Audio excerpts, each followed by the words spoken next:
Le championnat de France d'enduro est de retour. C'est en Charente, à Champagne-Mouton, que les cadors de la moto tout-terrain se sont donné rendez-vous. Organisé par le Motoclub des Orchidées, cette épreuve propose un terrain riche et varié. Les différentes spéciales devraient permettre aux nombreux concurrents de se mettre en jambes pour une saison 2013 qui s'annonce très ouverte. Sur votre droite, il y a un peu du temps de plus pour ceux qui sont pas voltés. Et pour ceux qui sont pas voltés, ça va être pêché là devant les arbres. On a un plateau, je dirais, qui est de type mondial, puisque les 4 champions de France l'année dernière sont là aussi les 4 champions du monde. Donc c'est vrai qu'on a un super beau plateau avec des marques impliquées sur le championnat de France. Donc pour nous, c'est intéressant. Et ici à Champagne-Mouton, ils ont fait un parcours qui est assez technique et assez usant, avec des singles dans les bois, avec des spéciales variées, un enchaînement avec des contrôles soutenus. Et à la fin de la journée, ça fait quand même des journées assez physiques. En élite 1, honneur à l'extraterrestre de la discipline, Antoine Méo. Champion de France et champion du monde en titre, Antoine débute cette saison 2013 avec des ambitions renouvelées et un challenge intéressant. Le championnat de France, c'est un bon entraînement pour le mondial. Donc j'ai choisi, comme l'année dernière, de rouler en 125 au championnat de France parce que ça fait un bon entraînement et puis ça me remet pas mal en question. Et puis on a de belles épreuves à chaque fois qui se rapprochent énormément du championnat du monde. Donc à chaque fois on se retrouve dans des conditions idéales pour s'entraîner. Et puis on a la chance d'avoir le niveau, je pense, le plus haut de la planète à l'heure actuelle. Donc c'est bon d'en profiter, ouais. Pour le constructeur autrichien, la présence d'Antoine dans ses rangs est un gage de sérénité. Le championnat de France a son importance, car c'est le meilleur moyen de faire ses gammes, même si la prudence est de mise. Antoine est super motivé, super rapide, super doué. Donc on espère bien sûr qu'il sera devant. Maintenant, vous savez, c'est un championnat de France. On a toujours tendance à dire que c'est peut-être un peu moins rapide que le mondial, mais maintenant les meilleurs mondiaux sont ici. Donc il faudra rester concentré. Antoine le sait, il est préparé pour ça. Il est 3 fois champion du monde, c'est pas pour rien, plusieurs fois champion de France. Donc en tout cas, il fera tout pour essayer de gagner la course. Pour tenter de contrer le roi Méo, les prétendants sont nombreux. Parmi eux figure Marc Bourgeois. En 2013, l'officiel gamin se consacre essentiellement aux épreuves hexagonales. Il espère saisir certaines opportunités, fruit d'un bon travail pendant la trêve hivernale. C'est un pilote il est champion du monde 2 fois, donc on sait qu'il est très polyvalent. Après, bon, moi, j'ai beaucoup travaillé sur les différents types de terrains. Et l'objectif cette année, ça va être de se rapprocher de plus en plus de lui. Et puis pourquoi pas, c'est quand je serai sur mon terrain de prédilection, être devant, quoi. Les autres prétendants à la bagarre en E1 sont tous des pointures. Jérémy Joly, le champion du monde junior 2011, revient en championnat de France avec une Honda HM. Confiant dans son potentiel, Jérémy reste prudent quant à ses objectifs. Nicolas Deparois, même s'il ne devrait participer qu'à cette première épreuve, reste un garçon dans le coup. Anthony Boissière, le crossman, est aussi un sérieux concurrent cette saison. Le pilote Sherco pourrait être une des bonnes surprises de 2013. Il doit encore progresser et remporter des spéciales pour accomplir sa mutation en pilote d'enduro. On essaie de l'entourer correctement pour qu'il apprenne la discipline avec un entraîneur et puis toute l'équipe est autour de lui. Donc je pense qu'il sait faire de la moto, c'est clair, mais il faut qu'il s'habitue tout simplement à la discipline. On va lui laisser encore quelques courses pour s'habituer. Dans la catégorie E2, l'engagement promet d'être aussi somptueux. Le plateau des cylindrés intermédiaires est constitué de pilotes très combatifs. Comme pour l'élite 1, un homme en est la référence, le Normand Pierre-Alexandre René. Pela est champion de France et champion du monde en titre. Il achève une très belle tournée sud-américaine. C'est fort d'une confiance au beau fixe que le pilote Usaberg s'attaque à ce nouvel exercice. C'est sûr que je suis le favori. Maintenant, les terrains en championnat de France, c'est quand même différent du mondial. Il y a beaucoup de prairies. Et bon, dans ma catégorie, Julien Gauthier est quand même un spécialiste des prairies. Donc ça va être, je pense, un de mes principaux concurrents pour le titre. Le niveau est vraiment élevé en France et ça fait un super entraînement pour le mondial. Pela a cité Julien Gauthier et pour cause. Grâce à une préparation hivernale excellente, ses bons résultats sur les classiques sont là pour en témoigner. Attention à Julien, qui pourrait venir taquiner Pela. Je rattaque la saison sur la 300 Sherco, la 304 temps, et c'est une cylindrée un peu plus petite par rapport à la 450. Donc il a fallu un petit temps d'adaptation, mais je crois que ça c'est plutôt bien. Et on a vraiment beaucoup travaillé cet hiver avec Fred Lavergne, avec les mécanos, tout le team. Antoine Basset, qui roule pour l'armée de terre, est en grande forme. Son ambition, c'est d'être régulièrement sur le podium. Avec son compagnon Alexandre Kerrer, Yamaha est bien représenté. En Élite 3, la catégorie des gros cubes, les engagés sont un peu moins nombreux. La quantité plus réduite ne prive pas le championnat d'une classe très relevée. Plusieurs candidats sont engagés pour venir défier le quintuple champion de France, Christophe Nambotin. On dit le Normand fébrile depuis le début de l'année, il n'en reste pas moins un redoutable guerrier. Christophe n'a qu'une idée en tête, conserver sa couronne, quel qu'en soit le prix. Juste avant l'Argentine-Chili, on avait quelques jours d'entraînement, il a subi une grosse chute avec quelques séquelles, donc il a fallu qu'il se repose, mais maintenant il est, je pense, prêt à aborder cette course. Pour contrer Nambotin, un commando composé de quelques hommes pourrait bien faire l'affaire. Albepard, le pilote bêta, est un spécialiste de l'enduro français, il pourrait venir gêner Nambot en plusieurs occasions. Rodectin s'est blessé lourdement en Argentine, il est remplacé au pied levé par Sébastien Bozo. Mathias Bellino est bien déterminé à faire briller Husaberg dans la catégorie E3. Il pourrait être la bonne surprise de cette première course. Et c'est parti pour une première longue journée de moto pour les 350 engagés du championnat de France d'enduro. La boucle est composée de 3 spéciales, une bande relais, une ligne et une deuxième bande relais. Les élites devront parcourir 3 fois cette boucle, un parcours varié dans lequel on retrouve de grandes prairies, des zones de franchissement et un rythme soutenu toute la journée.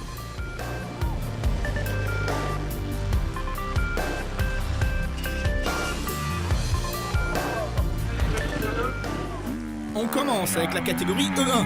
5e de la catégorie, Anthony Boissière, l'ancien crossman, affiche ses ambitions d'entrée de jeu. Débutant en enduro, Anthony peine à trouver le bon rythme le matin. Le pilote Sherco ne cessera d'augmenter le rythme toute la journée. Il signe même un deuxième temps dans l'avant-dernière spéciale du jour. Devant lui, on retrouve Nicolas Deparois, régulier dans toutes les spéciales. Nico ne participe pour le moment qu'à cette seule et unique manche du championnat. Son programme s'articulant essentiellement sur le championnat du monde et les grandes classiques. Il aura livré une belle lutte toute la journée.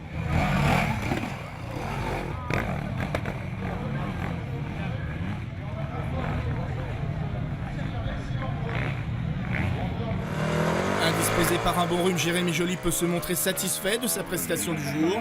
Dans la veine de ce qu'il a accompli en ouverture du mondial, le champion du monde junior 2011 rend une copie presque parfaite. En baston toute la journée pour le gain de la seconde place, il ne rend les armes que dans la dernière spéciale.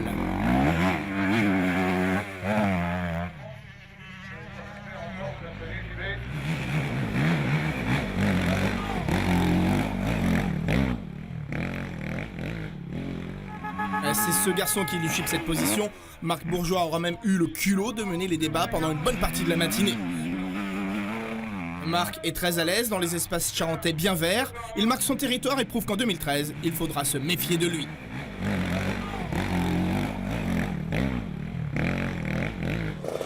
Antoine Méo s'est lancé un challenge délicat, vaincre au guidon d'une petite 125. Son but, remporter un maximum de spéciales et se battre à chacune de ses sorties pour le scratch, toutes classes confondues. Pour cette première journée, Antoine doit composer avec des conditions de piste un peu grasses. La 125 n'est pas à son aise. Pour des soucis techniques, les chronos de la spéciale en ligne ne sont pas pris en compte. Méo est privé de spécial qui aurait pu faire la différence. Néanmoins, samedi soir, le leader du championnat du monde remporte la classe et le scratch du jour. C'est assez difficile pour moi parce qu'en plus il a plu dans la nuit, il y avait un peu de rosée. Sur l'herbe vierge, je ne suis pas un artiste, donc je me suis bien remis en question. Et puis ça a bien marché, j'ai perdu que 2 secondes dans le premier tour. Et puis après, j'ai commencé à prendre un bon rythme. Ils ont fait des erreurs, donc j'en ai profité. J'ai fait une très bonne journée, je gagne ma catégorie et le scratch, donc c'est vraiment parfait. Ouais. Victoire de Méo devant Bourgeois et Joly. A noter la 6e place de Minaudier, le pilote Gaz-Gaz. En E2, la catégorie accueille Olivier Pain. Plus habitué aux grands espaces, le pilote de rallye raid va malheureusement quitter l'épreuve prématurément suite à une chute dans le S1. Pain, touché au pouce, ne préfère pas prendre de risques inutiles. Ça me fait plaisir de revenir sur le championnat de France. Bon, c'est juste pour une épreuve, j'ai pas l'intention de faire tout le championnat, c'est plus mon objectif premier. Et je suis de la région, des Deux-Sèvres, donc c'est ma ligue Poitou-Charentes. Et puis le club je connais bien, donc ils m'ont dit ce serait sympa de venir faire un petit tour de moto, exposer la moto de rallye. Et puis ça permet d'échanger avec tous les supporters, comme on est vraiment dans le milieu. Et voilà, donc c'est du plaisir avant tout. Pierre Vissac fait briller les couleurs de Charcot, avec notamment une 3e place dans la 2e spéciale du jour. Vissac parvient à signer des chronos intéressants et à accrocher les points de la 5e place. Alex Kerrer a gâché sa journée avec son 9e temps dans la première banderolée, sa prestation de la journée lui permettant tout de même de grappiller quelques positions. Il échoue juste derrière son pote Antoine Basset. Antoine, conscient que la régularité et finir toutes les manches seront son salut en 2013, il est 3e au classement de la journée avec des temps dans le rythme des meilleurs, encore un peu de persévérance, et Basset pourrait revoir ses objectifs à la hausse.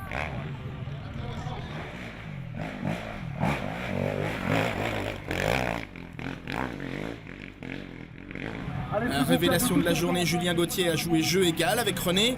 Il signe 2 temps scratch dans la classe et s'illustre toute la journée par sa constance et son niveau de pilotage fin et précis. Une petite erreur en fin de parcours lui coûte probablement la victoire. Encourageant.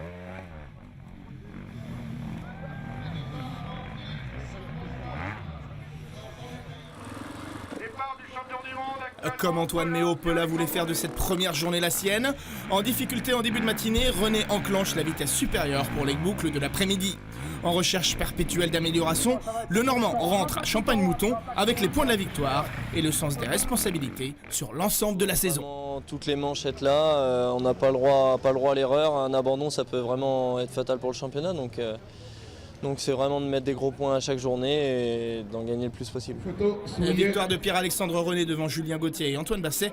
Le petit nouveau Pierrick Roncin est 8e.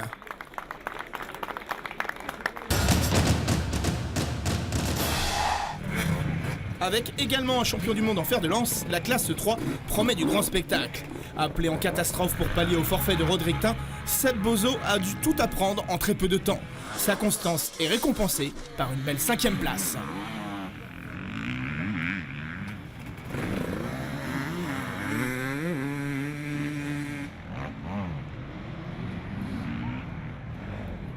Benoît Fortunato a été extrêmement combatif. Dommage que 2 4e places viennent noircir sa prestation. On peut supposer que s'il continue avec ce niveau de pilotage, il pourrait avoir son mot à dire pour figurer régulièrement sur le podium.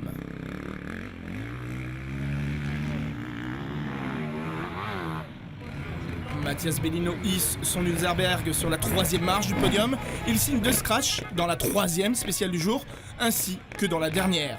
Sa performance est d'autant plus impressionnante quand on sait que Mathias a roulé toute la journée avec un poignet douloureux.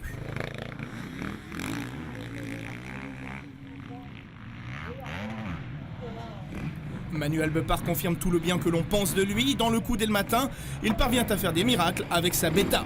Régulier et performant, c'est la ligne que se fixe Manu toute la saison.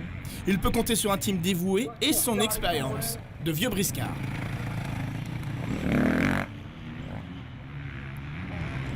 Le tableau de chasse de nos 3 champions du monde est parfait. Méo, Pela et Nambot font honneur à leur couronne.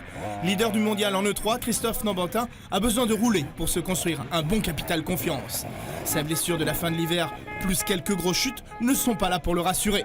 Néanmoins, lorsqu'il reste sur sa KTM, Nambot est imbattable. Il signe la victoire de fort belle manière dans cette première journée en E3.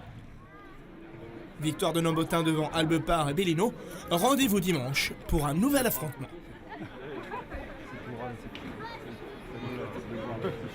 Hey, Lucas.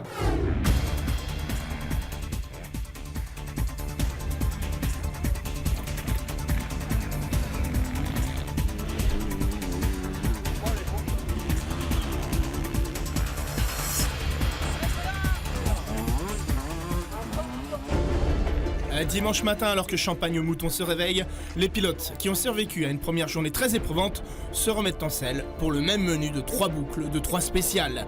Le ciel bleu est de sortie, nous sommes partis pour une belle journée.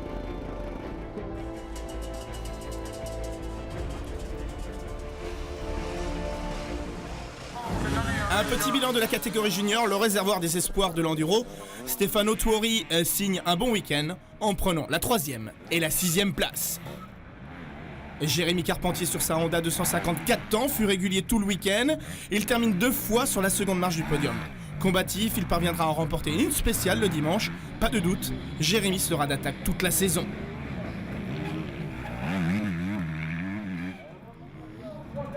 Kevin Romer effectuait son grand retour après son grave accident des ISDE. Courageux et entreprenant, Kevin finissait la première journée à une prometteuse 6e place. Dimanche, gagnant en confiance, le pilote Yam parvenait à se hisser à la 3e place, suscitant l'admiration de tous. Nouveau venu en enduro, Loïc Larieux avait tout d'un outsider en début de week-end, mais très vite, le pilote Usaberg a pris ses aises. Pourtant victime d'une lourde chute qui lui entaille le bras, Loïc parvient à remporter la journée de samedi en signant tous les scratchs de la classe. Après être passé à l'hôpital pour faire recoudre son bras, Larieux repart à l'assaut le dimanche. Il est de loin le meilleur performeur du week-end et signe sa première victoire pour sa première sortie. Évidemment, il y a de la concurrence. Bon, pour une première épreuve, j'en espérais presque pas tant, d'autant plus que je me suis blessé hier.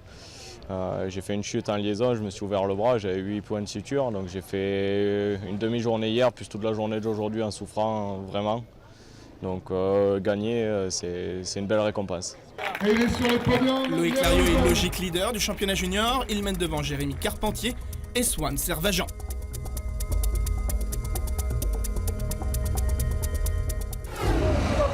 En E1, la logique veut que les mêmes larrons reviennent s'afficher en haut de la feuille des temps. Nico Deparois fait donc partie de la fête et confirme que sa forme est excellente. Peut-être que ce résultat fera réfléchir le jeune papa sur la suite à donner à sa saison en France. Nico est 5e ce dimanche. Journée plus délicate pour Marc Bourgeois. L'officiel Yam ne parvient pas à imiter son bon résultat de la veille. Des petites fautes sont venues émailler sa journée.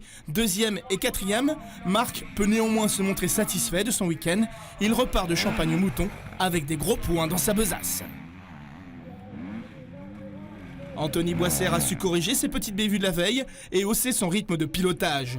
Grimper sur le podium est une belle récompense qui satisfait pleinement son team Sherco Pulsion. Anthony sera à suivre dès la prochaine manche, histoire de confirmer ce bon résultat.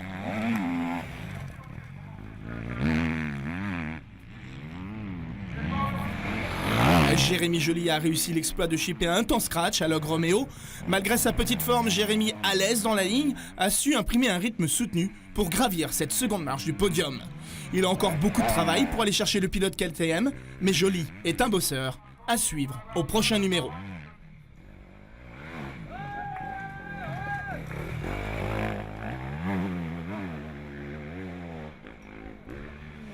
Qui pourra bien faire chuter Antoine Méo? Le sudiste rend une nouvelle fois une copie parfaite, peu d'erreurs, de la ténacité, de la vitesse. Toutes ces qualités permettent à Méo d'envisager l'avenir avec confiance et sérénité. Carton plein en ouverture du mondial, carton plein en ouverture du France, Méo est insatiable.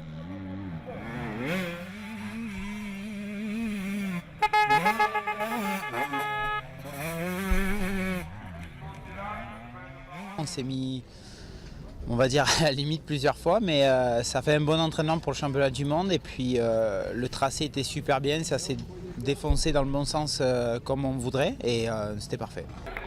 Logiquement, Antoine Méo mène la catégorie E1. Il précède Jérémy Joly de 8 points. Marc Bourgeois est à 10 longueurs. Comme un fait exprès, l'élite 2 s'inspire de l'élite 1. Ce sont les acteurs de la veille qui sont sur l'affiche du jour. Vissac semble abonné à la 5e position. Sa performance régulière est appliquée et parfaitement reflétée dans ce résultat qui met le pilote Sherco en confiance. 4e samedi, 4e dimanche, Alex Kerrer semble avoir fait un copier-coller de son résultat de la veille. Des top 2 et des top 3 tout au long de la journée laissent à penser qu'Alex sera encore plus dangereux en 2013. Devinez quoi? Le 3e du jour n'est autre qu'Antoine Basset. Une performance identique permet au pilote de l'armée de terre de confirmer ses objectifs, être sur le podium du championnat. Antoine, s'il conserve ce rythme de croisière, pourrait être récompensé en fin de saison.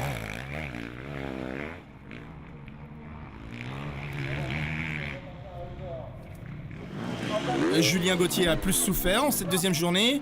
Plusieurs chutes sont venues rappeler au pilote Sherco que la concentration doit être au maximum s'il veut aller chercher le niveau des meilleurs. God signe quand même un super week-end. Il peut rentrer à la maison avec le sentiment du devoir accompli.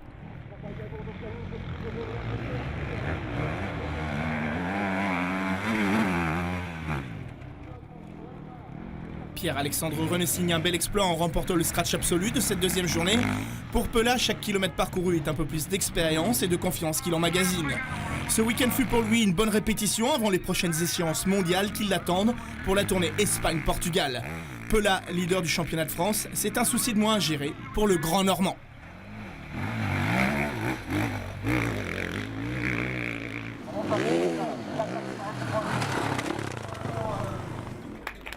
Pela leader, Gauthier le suit à 6 longueurs. Basset est à 4 points, derrière le pilote Cherco.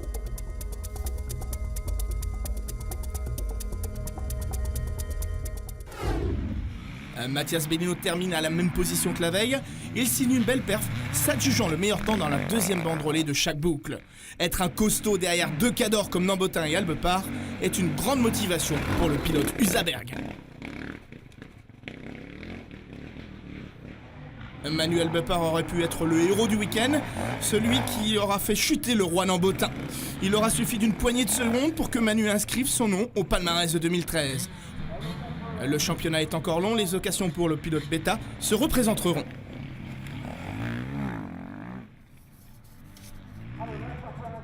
Une fois de plus, Nambotin l'emporte dans la douleur. Victime d'une nouvelle chute, Christophe a dû faire parler de métier pour l'emporter une nouvelle fois. La sanction n'est pas passée très loin. Christophe sait qu'il doit faire moins de fautes pour gagner en confiance. Qu'il se rassure, ses résultats parlent pour lui. Le pilote KTM reste l'homme à battre en 2013.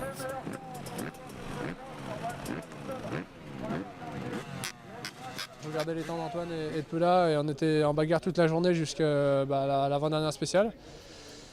Et voilà, j'ai fait quand même une grosse chute dans la ligne. J'ai touché avec mon protège-main un arbre et ça m'a fait guidonner et je suis tombé assez fort quand même et j'ai perdu pas mal de temps. C'est vrai que du coup je gagnais avec 1 seconde sur Manu, c'était un petit peu tendu. Au classement du championnat Elite 3, Nambotin mène le bal devant Albepart et Bellino. 2013 sera une année passionnante, soyez-en certains. Prochaine joute pour les héros du championnat de France d'enduro les 1er et 2 juin à Saint-Palais au Pays Basque. On se quitte avec les autres héros de ce championnat, les nombreux nationaux qui auront vécu un week-end riche en émotions. Salut à tous!